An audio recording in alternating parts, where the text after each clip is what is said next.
Bonjour, ici Mathieu Ludovox.fr, bienvenue dans ce Ludo Chrono. Aujourd'hui, je vais vous parler de Time Collectors, qui est un jeu de collection pour 2 à 4 joueurs de 10 ans et plus et des parties d'environ 30 minutes.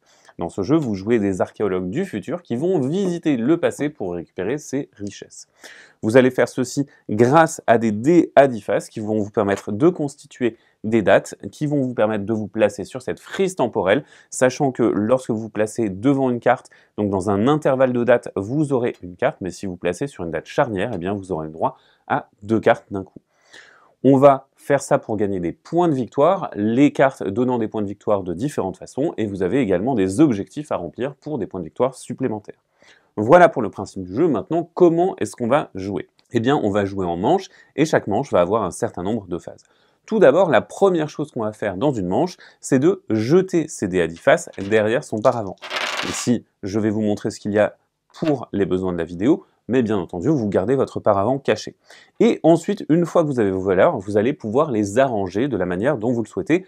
Attention, sans changer les faces. Vous pouvez simplement changer l'ordre. Ici, je vais constituer une date et je vais constituer 3067. Une fois que j'ai ma date et que tout le monde a sa date, on va pouvoir révéler ce qu'il y a derrière les paravents.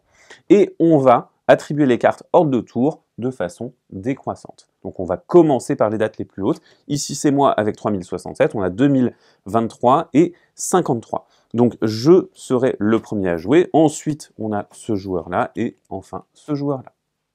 Une fois que nous avons attribué les cartes ordre de tour, eh bien on va pouvoir jouer son tour et on va tout simplement se placer à la date qui correspond.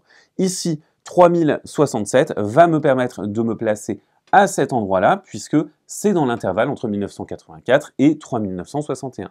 Ça va me permettre de récupérer cette carte, et lorsqu'on récupère une carte, on la place sur son plateau.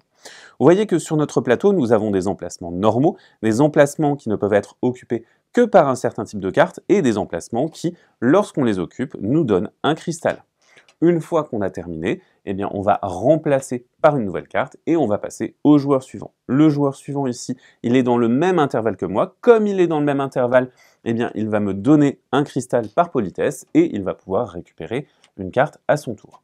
Attention, certains types de cartes vont vous permettre de valider des objectifs. Ces objectifs, vous pouvez en récupérer un par tour et ici, le joueur violet vient de récupérer un animal. Il y a un objectif qui vous demande d'avoir un animal et ce joueur va pouvoir récupérer cet objectif. Le tour de ce joueur est terminé, on va révéler une nouvelle carte ici et passer au tour du joueur suivant. Le joueur suivant, il a 0053 et il va utiliser un cristal pour changer sa date. C'est une possibilité qu'on a, on peut le faire maximum 2 fois et lorsqu'on dépense un cristal, on peut changer la valeur d'un de nos dés. Ici, le joueur va changer ce 0 en 8 pour avoir 8053.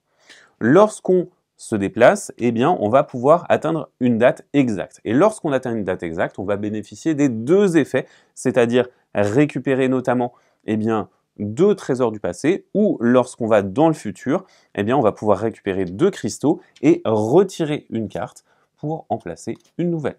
Ici, le joueur est sur 8053, il va donc déclencher cet effet et récupérer cette plante qu'il va placer chez lui. Et ensuite, on va remplacer ceci. Alors attention, les cristaux, ils ont une autre utilité.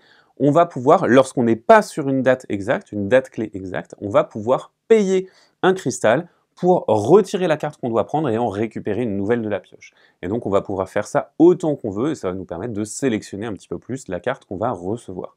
Attention cependant, eh bien, les cristaux, ce sont aussi des points de victoire en fin de partie. Une fois qu'on a fait tout ça, eh bien, la manche est terminée, on va pouvoir passer à la manche suivante, on va donc relancer nos dés, etc. Et on va jouer comme ceci jusqu'à ce qu'un joueur ait 10 cartes ou plus sur son plateau. Une fois que la partie est terminée, les joueurs vont comptabiliser les scores sur le carnet de score. Les cartes vont fonctionner différemment et donner des points différemment, les monuments fonctionnent en ensemble, les minéraux aussi, mais attention, il y a plusieurs types de minéraux différents. Quant aux animaux, il faut qu'ils soient adjacents. Les plantes, elles, ne doivent pas être adjacentes à une autre plante et les savoirs vont vous faire marquer des points pour vos autres cartes dans votre tableau. Enfin, les objectifs vous donnent des points et les cristaux également. Une fois que vous avez comptabilisé les scores, le joueur ou la joueuse avec le plus grand score remporte la partie.